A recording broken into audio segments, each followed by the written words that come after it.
जरा सोचिए, एक गांव है जो अभी अभी बाढ़ की तबाही से उभरा है।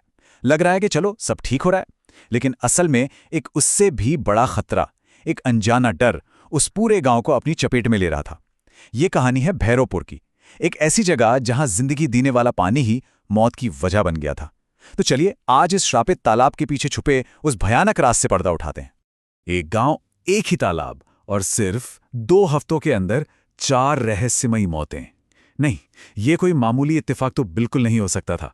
ये तो किसी बहुत गहरी और भयानक साजिश की बस एक शुरुआत थी। तो चलिए कहानी की शुरुआत करते हैं भैरवपुर के उसी तालाब से। ऊपर से देखने में तो पानी बिल्कुल शांत था, लेकिन उस शांति के नीचे एक बहुत ही गहरा और डरावना राज दफन था। तो देखिए, भैरवपुर में अभी अभी बाढ़ आई थी, तो जाहिर है गांव के सारे तालाब पानी से लबालब भरे हुए थे। लेकिन एक तालाब ऐसा था, शमशान घाट के ठीक पास वाला, जिसका नाम ही लोगों ने कंकाल ताल रख दिया था। और यही तालाब गांव वालों के लिए दहशत का दूसरा नाम बन चुका था। क्यों? क्योंकि सबसे अजीब बात यह थी कि जितनी भी मौतें हो रही थी वो सिर्फ और सिर्फ इसी एक तालाब में हो रही थी। 2 हफ्तों में 4 लोग। सोचिए, क्या यह सच में सिर्फ एक हादसा हो सकता था? अब गांव के एक बुजुर्ग थे, धनमोहन। वो इन सब बातों को ज्यादा तूल नहीं देते थे। उनका तो सीधा साधा कहना था, अरे भाई, रात बिरात कोई लालटेन लेकर तालाब के किनारे जाएगा तो हादसा तो होगा ही, इसमें कौन सी बड़ी बात है। लेकिन गांव वालों का डर उनकी इस आसान सी दलील से कहीं ज्यादा बड़ा और गहरा था। तो गांव में डर और शक का माहौल, आप समझ ही सकते हैं, बढ़ता ही जा रहा था। और ठीक तभी गांव में एंट्री होती है एक अजनबी की।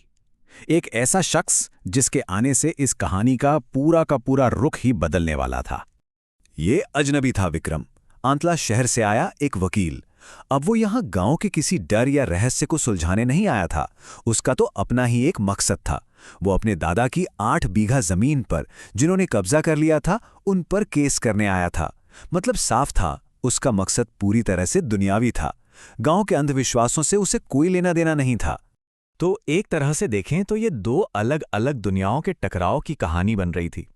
एक तरफ गांव वाले थे जो डरे हुए थे, अपनी परंपराओं को मानते थे और हाँ, अंधविश्वासी भी थे। और फिर दूसरी तरफ था ये शहरी वकील विक्रम, जो अक्खड़ था, हर बात पर शक करता था और हर चीज को बस तर्क से तौलना चाहता था। और यकीन मानिए, यही टकराव इस कहानी को एक बहुत ही दिलचस्प मोड़ पर ले जाने वाला था। इसी बीच धनमोहन ने विक्रम को एक सलाह दी। सुनने में तो ये बिल्कुल एक नेक सलाह लग रही थी। उन्होंने कहा, देखो बेटा, याद रखना, वो जो कालकूट शमशान है ना, उसके पास बिल्कुल मत भटकना। कहते हैं उस तालाब में भूत और आत्माओं का वास है। पर असल में ये सलाह कम और एक बुना हुआ जाल ज्यादा थी। और विक्रम, अरे वो तो उन लोगों में से था जो डींगे हाँकते थे कि भूत प्रेत को तो एक थप्पड़ मारकर सुला दूंगा। तो उसने इस चेतावनी को चेतावनी नहीं, एक चैलेंज समझ लिया और वो चल पड़ा सीधा शमशान की ओर, इस बात से बिल्कुल बेखबर कि वो असल में सीधे सीधे मौत के मुंह में जा रहा है। तो जैसे जैसे विक्रम उन लंबे लंबे ताड़ के पेड़ों के बीच से गुजर रहा था, अंधेरा और भी ज्यादा गहरा होता जा रहा था। अब मुंह से चाहे वो कितनी भी बहादुरी की बातें कर ले, लेकिन सच तो ये था कि उस सुनसान रास्ते पर अकेले चलते हुए उसका दिल भी जोरों से धड़क रहा था। और ठीक उसी वक्त अचानक उसके रास्ते में एक परछाई आकर खड़ी हो गई। कोई मामूली परछाई नहीं, एक बहुत बड़ा विशाल साया, जो बिना एक शब्द कहे बस चुपचाप धीरे धीरे विक्रम की तरफ बढ़ने लगा। अब विक्रम की सारी हेकड़ी निकल गई। उसकी आवाज कांप रही थी, डर सा साफ झलक रहा था जब उसने पूछा, कौन है, कौन हो तुम? लेकिन जवाब में सिर्फ सन्नाटा था। वो डरावनी परछाई बस आगे बढ़ती ही जा रही थी। और फिर शमशान घाट की तरफ से एक अजीब, एक भयानक आवाज गूंजने लगी, जैसे कोई आदेश दे रहा हो, ले आओ उसे, हाँ ले आओ, आजा, लेकर आओ उसे यहां। अब ये बात बिल्कुल साफ हो चुकी थी। विक्रम एक बहुत बड़े जाल में फंस चुका था। उसे यहां किसी खास मकसद के लिए बुलाया गया था। तो अब कहानी अपने सबसे अहम मोड़ पर आ चुकी थी। वो वक्त आ गया था जब भैरवपुर के उस तालाब का असली, खौफनाक और घिनौना सच सबके सामने आने वाला था। शमशान का मंजर सच में बहुत भयानक था। विक्रम को एक खंबे से कसकर बांध दिया गया था। उसके ठीक सामने एक अघोरी बैठा था और उसके पास आग जल रही थी। और इस पूरी साजिश का जो मास्टरमाइंड था वो कोई और नहीं बल्कि गांव का वही सीधा साधा दिखने वाला बुजुर्ग धनमोहन था। लेकिन उन दोनों को ये बिल्कुल नहीं पता था कि पास की झाड़ियों के पीछे वीर सिंह और कुछ और गांव वाले छिपकर ये सब कुछ देख रहे थे।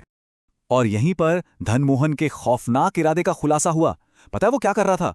वो उस कंकाल ताल को कंकाल ताल नहीं बल्कि अमृत पोखर बनाने की फिराक में था। उसका मानना था कि अगर उस तालाब में लोगों की बलि दी जाए तो उनकी जो जिंदगी की शक्ति है वो उस पानी में कैद हो जाएगी और फिर उस पानी में जो भी नहाएगा उसे लंबी उम्र मिल जाएगी। उसकी पूरी योजना 4 खतरनाक स्टेप्स में बंटी हुई थी। स्टेप 1, किसी शिकार को बहला फुसलाकर तालाब तक लाना। स्टेप 2, किसी राक्षसी शक्ति को खुश करने के लिए उसकी बलि दे देना। स्टेप 3, उस बेचारे की जिंदगी की शक्ति को पानी में हमेशा के लिए कैद कर देना।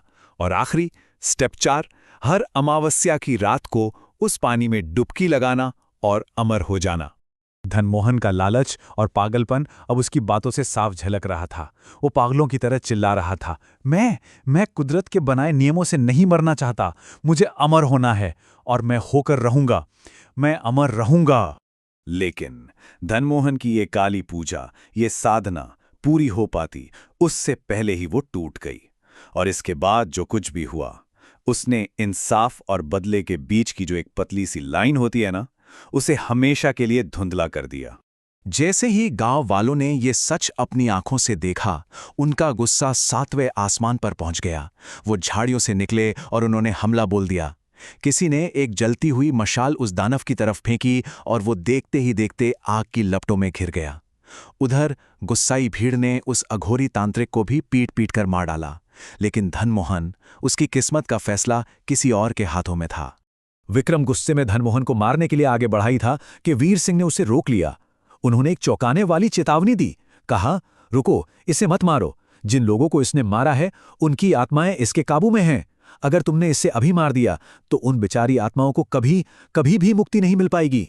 लेकिन उस वक्त विक्रम के सिर पर तो बस गुस्सा और बदला सवार था। उसने वीर सिंह की एक न सुनी। उसने धनमोहन को इतना पीटा कि उसकी सांसें वहीं उखड़ गईं। बदला तो पूरा हो गया था, लेकिन शायद इसकी एक बहुत बड़ी और भयानक कीमत चुकानी पड़ी थी। और ये कहानी हमें आखिर में एक बहुत बड़े सवाल के साथ अकेला छोड़ जाती है। क्या भैरवपुर को सच में इंसाफ मिला, या फिर विक्रम के बदले की आग ने उन बेगुनाह आत्माओं को हमेशा के लिए उसी श्रापित तालाब में कैद कर दिया? ये एक ऐसा सवाल है जिसका जवाब शायद अब कभी नहीं मिलेगा।